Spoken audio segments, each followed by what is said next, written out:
For many years, all over China, practitioners met to read and learn together. But on the 20th of July 1999, the President of China declared Falun Dafa illegal. Homes were raided, books confiscated, and practitioners arrested. As darkness descended on the land of China, practitioners were rounded up, arrested across the country. Many were sent straight to prisons and labour camps where they were tortured and brainwashed and forced to give up their beliefs. Many practitioners bravely responded by going to Tiananmen Square in Beijing to appeal. They knew that this must uphold justice and tell the government that Falun Dafa is good. They had gone to Tiananmen and validating Dafa. Many Western practitioners journeyed to Tiananmen Square, holding up bright banners with messages of truth to the Chinese people who had been tricked by the wicked government propaganda. We remember those who have died and those that are still suffering. For those who have not heard about Falun Dafa, it is a mind and body spiritual practice and a discipline in which encompasses universal values of truthfulness, compassion and tolerance as its foundation. Next up, I would like to give you a brief demonstration of the 5 exercises of Falun Dafa. These exercises help to relieve daily stresses, recharge the body and help the individual attain better physical wellness. Falun Dafa is always taught free of charge by volunteers, and you can learn at various practice sites across Melbourne or online in the comfort of your own home. If you would like to learn this incredible practice, please feel free to take some materials here at the tables in front of us. Next, we'll have some Falun Dafa practitioners demonstrate the 5 meditative exercises of the practice. We will almost every park you can see people.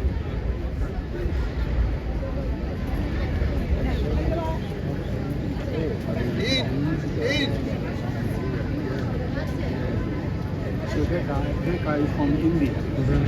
He comes to Australia every year to visit his son. So he joins us every year.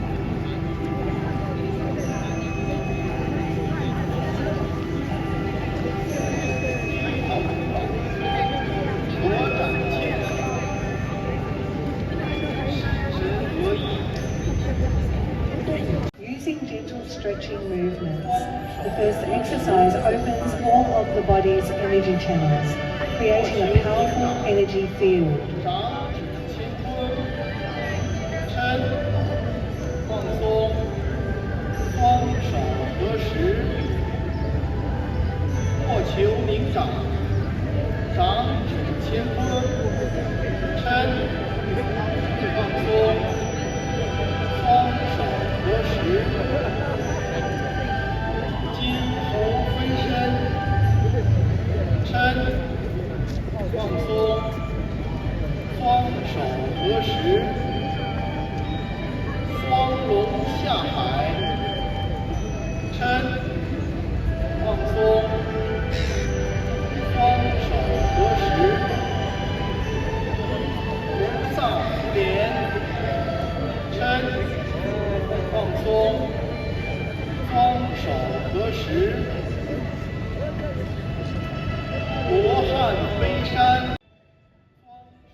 Following standing stance, comprised of 4 still positions that can be held for several minutes each.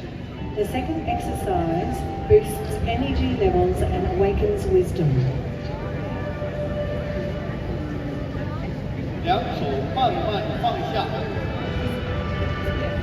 前抱稳，掌心向上，十指相对，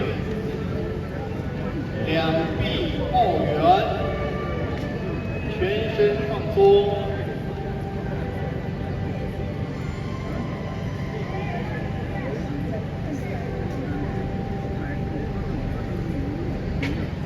两臂慢慢抬起，头顶抱轮，掌心对向头。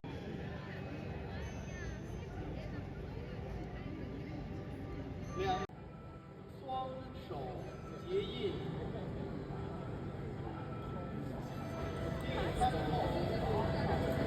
转动两臂，净化。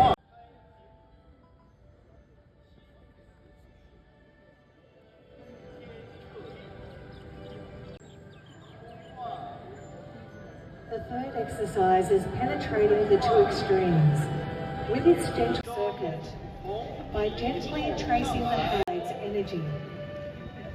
随机下手，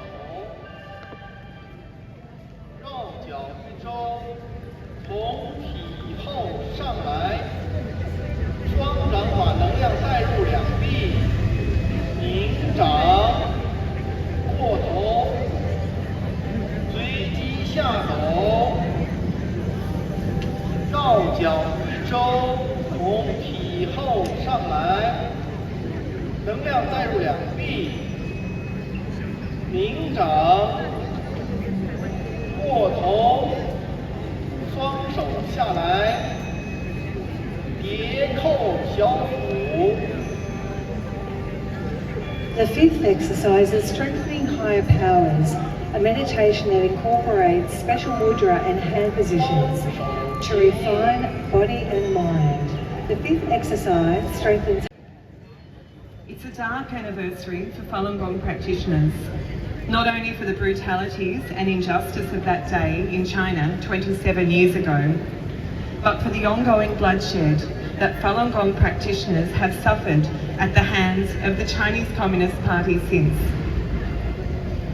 27 years later, the persecution of Falun Gong in China persists. Their crime? Practicing truthfulness, compassion and forbearance, values that are cherished in democratic societies around the world. Values that hold societies together.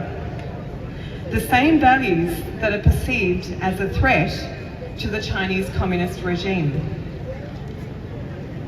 Practitioners have since been subjected to torture, unjust incarceration, abduction, rape, homelessness, being retrenched from their jobs and separated from their families.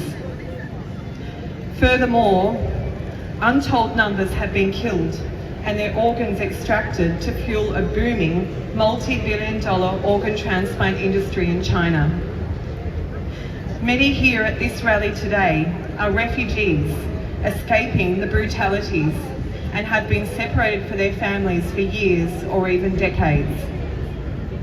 Escaping the brutalities. Many of them fear to speak out in case their families are harmed back in China. The persecution of Falun Gong in China has been one of the harshest campaigns against a faith group in modern times. And it's not only Falun Gong practitioners that have been targeted. Many of our friends here today, the Tibetan community, the Uyghurs, the Hong Kongers, Taiwanese, other faith groups, democracy activists and more have also been subjected to these horrendous crimes against humanity. That's why we stand together here in solidarity. It's not only those in China that have been persecuted. The long reach of Beijing's arms continue to infiltrate societies worldwide, targeting Falun Gong and these groups with overt campaigns of transnational repression designed to marginalise and suppress people not only in China but all around the world, including Australia. Through the CCP's United Front Work Department, local consulates and an extensive network of spies, the CCP aims to not only repress Falun Gong practitioners globally but also turn Western governments and media against Falun Gong. In a secret meeting in 2022, party leader Xi Jinping admitted that previous efforts to sabotage Falun Gong overseas had failed, and the faith group had effectively exposed the CCP's crimes. Xi Jinping then ordered a new campaign, focusing on prominent companies started by Falun Gong practitioners abroad, including Shenyang Performing Arts, Epoch Times and NTD TV. Chinese state-run think tank CITIC Foundation issued instructions to defame Falun Gong with foreign media and to manipulate search engine results related to Falun Gong. CCP officials have ordered the activation of an extensive network of overseas spies to infiltrate and provoke divisions within Falun Gong communities abroad. It also plans to create similar divisions between Western governments and the Falun Gong community, whilst weaponising social media and Western mainstream media to amplify disinformation and anti-Falun Gong material. The Chinese Communist Party is the world's biggest perpetrator of transnational repression. Over the past month, this transnational repression has sharply escalated. On the 1st of July, China introduced its Ethnic Unity and Progress Promotion Law, designed to target people and organisations overseas, essentially criminalising any speech that is not in line with Beijing's authoritarian regime on foreign soils. This alarming escalation is a threat not only to Australia's sovereignty and democratic values, but to the entire global community. Our Australian values and freedoms should never be compromised by a foreign regime. Our freedom of speech, freedom of thought, and freedom of belief are democratic rights that should never be hindered, especially by the CCP. This new law should be strongly condemned by all, but especially governments around the world. Started to hear many reports and even met Chinese people themselves who had experienced torture or imprisonment for practicing Falun Gong in China. This persecution affected millions of the Chinese people who practiced Falun Dafa. Then, terrifying news of police even killing practitioners for their faith started to emerge. In this climate, we heard some brave Chinese Falun Dafa practitioners travelled to Beijing to appeal the persecution at Tiananmen Square. This was so brave and really touched our hearts, as many would be arrested immediately and many tortured. Yet when Westerners travelled to China and went to peacefully protest, they were simply sent on the next plane back home. So we felt very inspired by this, and so my husband and I thought, how could we not lend our voices to those who can't speak freely? So in 2002, my husband and I travelled to China to protest and unfurl a banner saying Falun Dafa is good. And we were indeed put on the next plane home the following morning. But interestingly, we also had the opportunity to speak to the media and to more people about the persecution of Falun Dafa in China. Now, 27 years after the persecution started, with 3,700 lives, or at least 3,700 lives lost in China, I speak again for those who can't, and hope everyone will do the same and do what you can. Speak up. Thank you. Thank you so much. You just heard from Emma Hall, who is... I can imagine how the Falun Dafa people have gone through, because my people have suffered the same thing. Even my grandparent, my parent, they have suffered a lot from of CCP. This cruel atrocity and the persecution of Falun Hmong practitioner and Tibetan Uyghur, name it, lot of ethnicity. It's been a lot of torture happening to all these people. This is still going not only inside Tibet, China, or with the Uyghur people. It's also going on in transnational. Even you are in foreign country, you have a threat. You can't speak the truth. There's a lot of restriction. So this is not a situation that we need, that we want. And people are not feeling safe even in the outside of Tibet or China.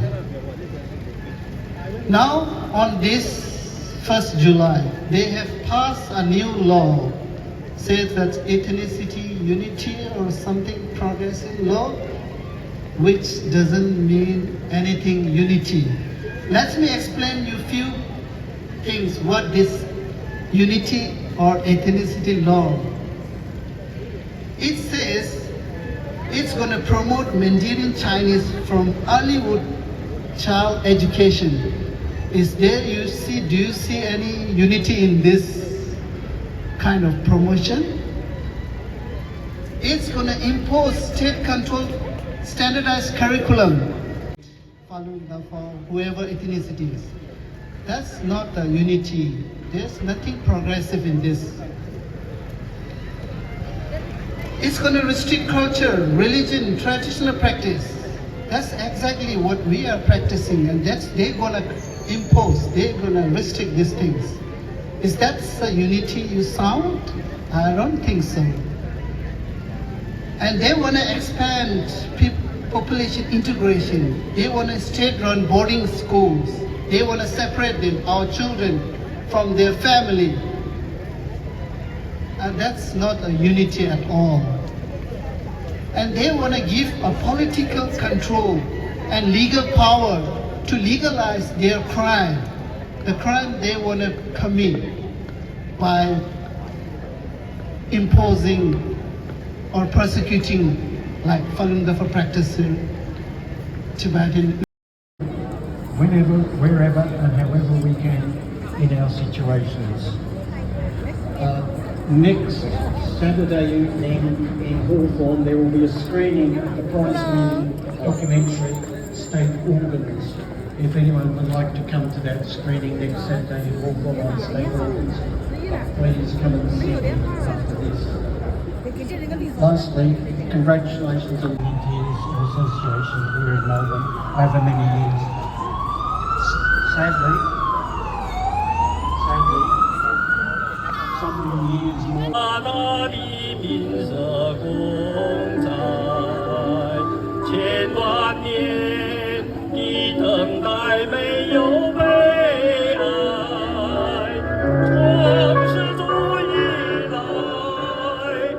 磨难中大法度，最全力就是人。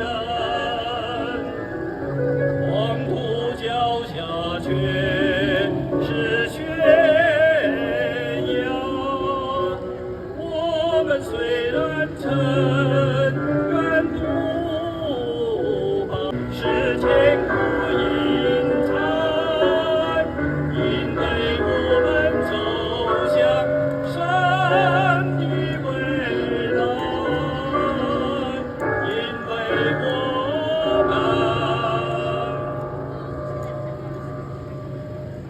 走向神的未来。